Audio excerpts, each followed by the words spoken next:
Salut les devins, c'est Saikyo. Aujourd'hui on a de toutes nouvelles concernant le tout premier épisode de Super Dragon Ball Heroes, la Big Bang Mission numéro 1.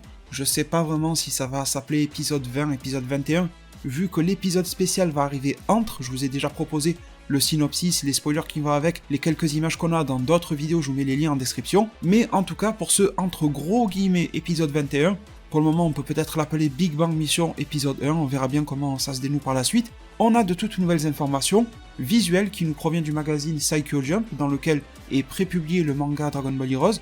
Et également, un petit peu comme à l'époque de Dragon Ball Super, eh bien on a quelques textes qui nous apportent des informations, qui nous teasent un petit peu ce que va être l'arc, ou en tout cas son commencement. Du coup, qu'est-ce qu'on a? On a ce visuel-là, qui est pas en excellente qualité, mais quand même on y voit très bien, c'est une photo prise directement dans le magazine. On constate quoi? Donc Super Dragon Ball Heroes, Big Bang Mission, du texte promotionnel un petit peu partout, 2020 et tout ça. On sait que ça débute en mars 2020. On a tous les Akaishin qui sont disposés là, les 12 en tout cas. Au niveau des Akaishin, il n'y a rien de spécial visuellement, mis à part que je vous ferai remarquer qu'il y a quand même du recyclage, parce que ils ont repris exactement les mêmes visuels que sur des cartes que l'on a eu il y a quand même plusieurs années en arrière, je ne sais plus de quand date la collection, bien avant la Big Bang Mission, bien avant la Universe Mission, bien avant tout ça. C'était uniquement la 5e saison de Super Dragon Ball Heroes, la 5e série de cartes qui sortait sous le nom SDBH, bien avant de lancer des missions ou quoi que ce soit. Il faudrait vérifier, mais de mémoire, elles sont sorties en 2017, et en fait, ils ont repris exactement les mêmes artworks qu'il y a sur ces visuels-là de cartes. Ils ont rien retouché, ils ont rien modernisé. Vraiment, là, c'est du recyclage total. Alors, j'adore ces visuels-là, d'ailleurs, je m'étais même acheté la collection totale de ces cartes-là, parce qu'elles sont magnifiques et elles coûtent pas cher.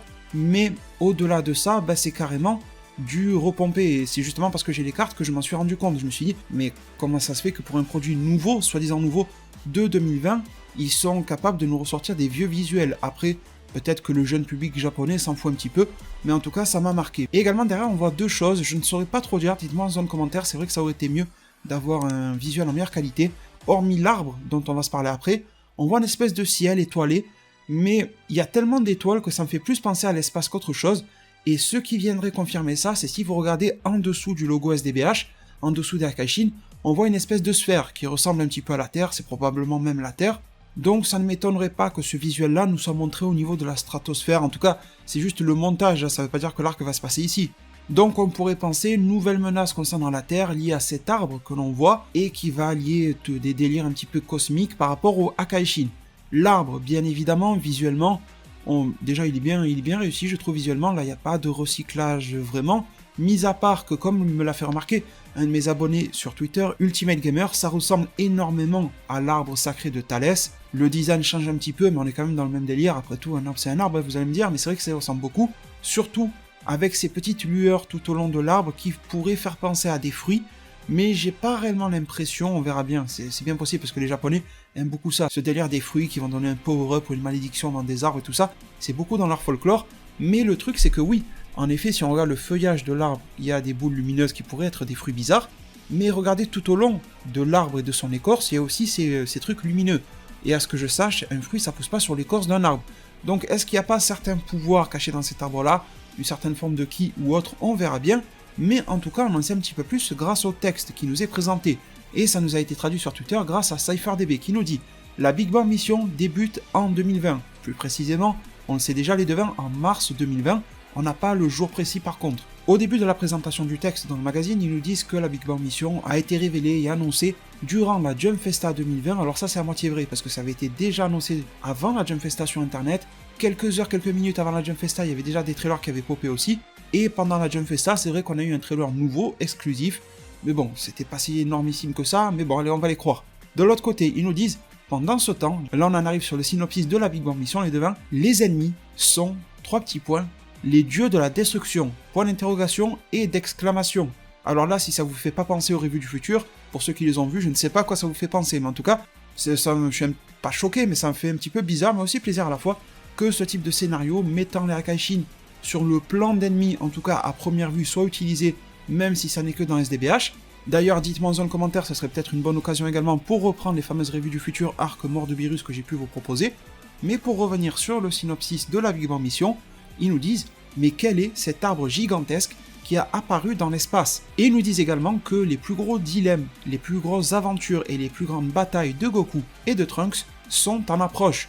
Ils finissent par nous dire du blabla commercial comme quoi l'attente est terminée et la Big Bang Mission commence. Alors les devins, on en sait légèrement plus. C'est vrai que là on voit les Akaishin en photo avec des vieux visuels de l'époque, et à l'époque où ces visuels ont été utilisés, ils n'étaient pas forcément des ennemis non plus.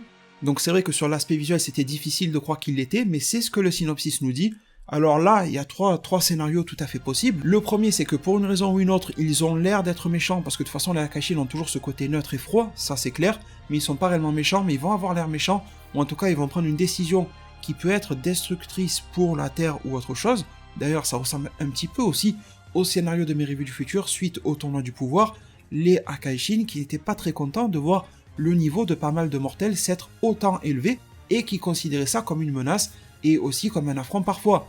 D'une certaine manière, c'était sous couvert de la neutralité des Akaishin et qui devait faire régner l'équilibre chez les mortels, donc des mortels trop puissants venaient décaler l'équilibre. C'était un petit peu ça le pitch de base du côté de mes revues du futur, même si ça s'est largement enflammé par la suite. Mais donc on peut avoir un truc comme ça, dans le sens où il prendrait de mauvaises décisions pour le mortel, mais qui en soi seraient bonnes au sens divin. Première hypothèse. La deuxième hypothèse, toujours, mon abonné Ultimate Gamer qui fait un lien avec l'arbre, en disant que les Akaishin, au final, ils sont ni gentils ni méchants. Alors pourquoi seraient-ils méchants? Eh bien l'arbre, peut-être que cet arbre-là va manipuler ou posséder les Akaishin, peut-être qu'il y a des fruits un petit peu à la Thalès, peut-être que tout ou partie des Akaishin vont goûter ou manger ces fruits-là, déjà Beerus et Champa vont sûrement se ruer dessus, et qu'à partir de là, ils seront manipulés. Il va falloir peut-être combattre l'arbre avant même de combattre les Akaishin pour ensuite qu'ils reviennent à la raison.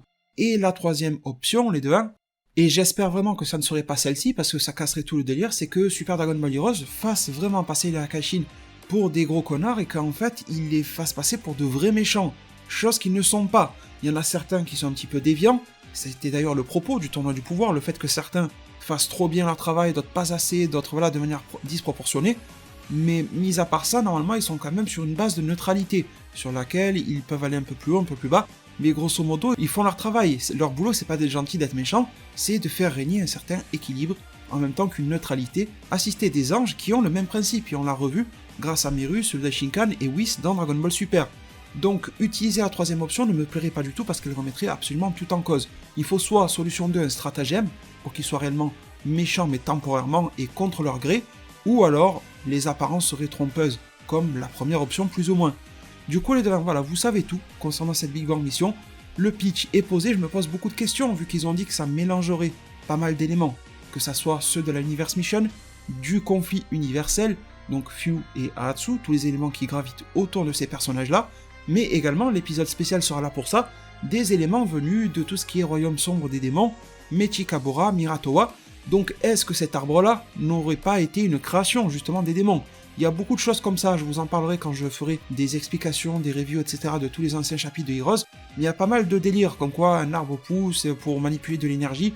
Il y a beaucoup de choses qui sont faites comme ça dans les plans maléfiques des démons dans Dragon Ball Heroes, qui nous sont peut-être, je ne sais pas, peut-être pas très familières à ce jour, mais que je vous présenterai plus tard et qui pourraient être intégrées ici. D'ailleurs, je serais vraiment le premier content, le premier à signer s'il y avait un conflit qui opposerait les Makaioshin, enfin les démons, ils ne les appellent pas Makaioshin, ils appellent les démons, dans Super Dragon Ball Heroes, contre les Akaishin. Là, ça serait vraiment des affiches de rêve.